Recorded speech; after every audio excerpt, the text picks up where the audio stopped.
മൂന്നാം ഇടത് സർക്കാരിന്റെ കേളിക്കൊട്ടാവും തദ്ദേശ ഭരണ തെരഞ്ഞെടുപ്പ് ഫലമെന്ന് സിപിഎം സംസ്ഥാന സെക്രട്ടറി എം.വി. ഗോവിന്ദൻ.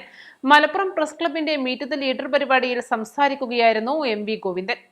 ഈ തെരഞ്ഞെടുപ്പിന്റെ വിജയം ഇടതുപക്ഷ ജനാധിപത്യ മുന്നണിയെ സംബന്ധിച്ച് നിർണായകമാണ്. വരാൻ പോകുന്ന ഏപ്രിൽ മെയ് മാസം നടക്കാൻ പോകുന്ന അസംബ്ലി തെരഞ്ഞെടുപ്പിൽ കേരളത്തിൻ്റെ ചരിത്രം ഒന്നുകൂടി തിരുത്തിക്കുറിച്ച് ഇടതുപക്ഷ ജനാധിപത്യ മുന്നണി അതിൻ്റെ മൂന്നാമത്തെ ടേമിലേക്ക് കടക്കുന്ന അതിൻ്റെ കേളിക്കൊട്ടായിരിക്കും തദ്ദേശ സ്വയംഭരണ സ്ഥാപനങ്ങളിലേക്കുള്ള തെരഞ്ഞെടുപ്പിൻ്റെ വിജയം എന്ന കാര്യത്തിൽ ഞങ്ങൾക്ക് വളരെ വ്യക്തതയുണ്ട്. വരാനിരിക്കുന്ന തദ്ദേശ സ്വയംഭരണ തെരഞ്ഞെടുപ്പിൽ കഴിഞ്ഞ തവണ നേടിയതിനേക്കാൾ മികച്ച വിജയം ഇടതുമുന്നണി ഇത്തവണ നേടുമെന്നും അദ്ദേഹം പറഞ്ഞു. രാഹുൽ മാങ്കൂട്ടം വിഷയം അതിജീർണതയുടെ വിഷയമാണെന്നാണ് ഗോവിന്ദൻ മാഷ് പറഞ്ഞത്. രാഹുലിന്റെ രാജി നാട് ആവശ്യപ്പെടുന്നുവെന്നും അദ്ദേഹം പറഞ്ഞു. കോൺഗ്രസിൽ ഭിന്നത രൂക്ഷമാണ്. മുസ്ലിം ലീഗ് വർഗീയ പാർട്ടി എന്ന് പറഞ്ഞിട്ടില്ല, എന്നാൽ അതിലേക്കാണ് പോകുന്നത്. ശബരിമലയിൽ തെറ്റ് ചെയ്തവരുണ്ടെങ്കിൽ പാർട്ടി നടപടിയെടുക്കും. എല്ലാ കാര്യങ്ങളും പുറത്തു വരട്ടെ എന്നും തെറ്റ് ചെയ്തവരെ ഒരിക്കലും പാർട്ടി സംരക്ഷിക്കില്ലെന്നും അദ്ദേഹം വ്യക്തമാക്കി. പത്മകുമാറിനെതിരെ ആവശ്യമെങ്കിൽ നടപടിയെടുക്കുമെന്നും അദ്ദേഹം പറഞ്ഞു. ഇവിടെ ഈ മലപ്പുറം ജില്ലയിൽ ഉൾപ്പെടെ 38 പഞ്ചായത്തിൽ ജമാഅത്തെ ഇസ്ലാമിയും അതുപോലെ തന്നെ ലീഗും കോൺഗ്രസും UDF-ഉം തമ്മിലുള്ള ഐക്യമാണ്. മലപ്പുറം ഉൾപ്പെടെയുള്ള മുനിസിപ്പാലിറ്റിയിൽ ജമാഅത്തെ ഇസ്ലാമിയും ലീഗും കോൺഗ്രസും ചേർന്ന് പ്രവർത്തിക്കുകയാണ്. നിരവധി ബ്ലോക്ക് പഞ്ചായത്തുകളിലും അതുപോലെ മുനിസിപ്പാലിറ്റിയിലും അവർ സഖ്യത്തിലാണ്. ഇവിടെ മാത്രമല്ല, കേരളത്തിലുടനീളം അവർക്ക് സ്വാധീനമുള്ള മേഖലയിലെല്ലാം അത്തരത്തിൽ വർഗീയമായ ഒരു മുന്നണി തന്നെയാണ് ഒരു ഭാഗത്ത് UDF-ൻ്റെ ഭാഗമായിട്ട് ലീഗും കോൺഗ്രസും കൂടി കൈകാര്യം ചെയ്യുന്നത്.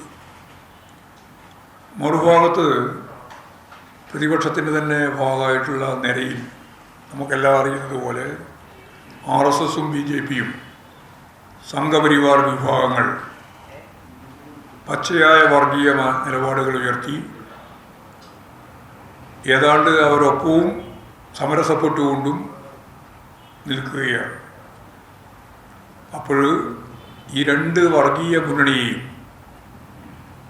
നിശിതമായിട്ട് എതിർത്ത് മതനിരപേക്ഷ ഉള്ളടക്കം ഈ കേരളത്തിൻ്റെ പാരമ്പര്യമാണെന്ന് കൃത്യമായിട്ട് ഉൾച്ചേർത്ത് ജനങ്ങളുടെ മുമ്പിൽ അവതരിപ്പിച്ചുകൊണ്ടാണ് ഇടതുപക്ഷ ജനാധിപത്യ മുന്നണി ഈ തെരഞ്ഞെടുപ്പിൽ മുന്നോട്ടേക്ക് പോകുന്നത്. ഞാൻ പറഞ്ഞല്ലോ, കോൺഗ്രസിൻ്റെ അകത്ത് ഭിന്നത രൂപപ്പെടുക ഉറപ്പല്ലേ. ഈ ജീർണത പൂർണ്ണമായിട്ട് അംഗീകരിക്കുന്നവരുണ്ട്, അംഗീകരിക്കാത്തവരുണ്ട്. അപ്പോൾ പിന്നെ സ്വാഭാവികമായിട്ടും സംഘർഷാത്മകമായ സാഹചര്യം കോൺഗ്രസിലുണ്ടാവും. ഏതായാലും പകൽ വെളിച്ചം പോലെ വ്യക്തമാക്കപ്പെട്ടതാണ് രാഹുൽ മാങ്കൂട്ടത്തിൻ്റെ ഭാഗമായിട്ടുള്ള സ്ത്രീ പീഡനത്തിൻ്റെയും ഗർഭചിത്രം ഉൾപ്പെടെയുള്ള കാര്യങ്ങളെ സംബന്ധിച്ചുള്ള കാര്യം. ഞാനത് അധികം വിശദീകരിക്കേണ്ട കാര്യമില്ല, എല്ലാവർക്കും അറിയുന്ന കാര്യമായതുകൊണ്ട് ഞാൻ വിട്ടതാണത്. അത്രയേ എനിക്ക് പറയാനുള്ളൂ. അത് കോൺഗ്രസ്സാണ് തീരുമാനിക്കേണ്ടത്. കോൺഗ്രസിൻ്റെ അങ്ങേയറ്റത്തെ ജീർണതയാണ് പ്രകടമാകുന്നത്. കാരണം സസ്പെൻഡ് ചെയ്തു എന്ന് പറഞ്ഞ് നിർത്തിയിട്ട് പാലക്കാട് ജില്ലയിലെ കോൺഗ്രസിൻ്റെ ഏറ്റവും സജീവ പ്രവർത്തകനെ പോലെ എല്ലാവരും ചേർന്ന് പ്രവർത്തിക്കുകയായിരുന്നു രാഹുൽ മാങ്കൂട്ടം. ഈ വിവരം അവസാനത്തെ ഒരു TV ചാനൽ അവതരിപ്പിച്ച അവസാനത്തെ ക്ലിപ്പിംഗ് കേട്ടതിന് ശേഷം പിന്നീട് റിപ്പോർട്ടർ TV തന്നെയാണെന്ന് തോന്നുന്നുണ്ട്, ആ പെൺകുട്ടി പരാതി നൽകുന്നതിന് വേണ്ടി മുഖ്യമന്ത്രിയുടെ ഓഫീസിൽ എത്തിയിരിക്കുന്നു എന്ന് വാർത്ത വരുന്ന നിമിഷം അപ്പോഴാണ് ഓഫീസും പൂട്ടി രാഹുൽ മാങ്കൂട്ടം പുറത്തേക്ക് പോയത്.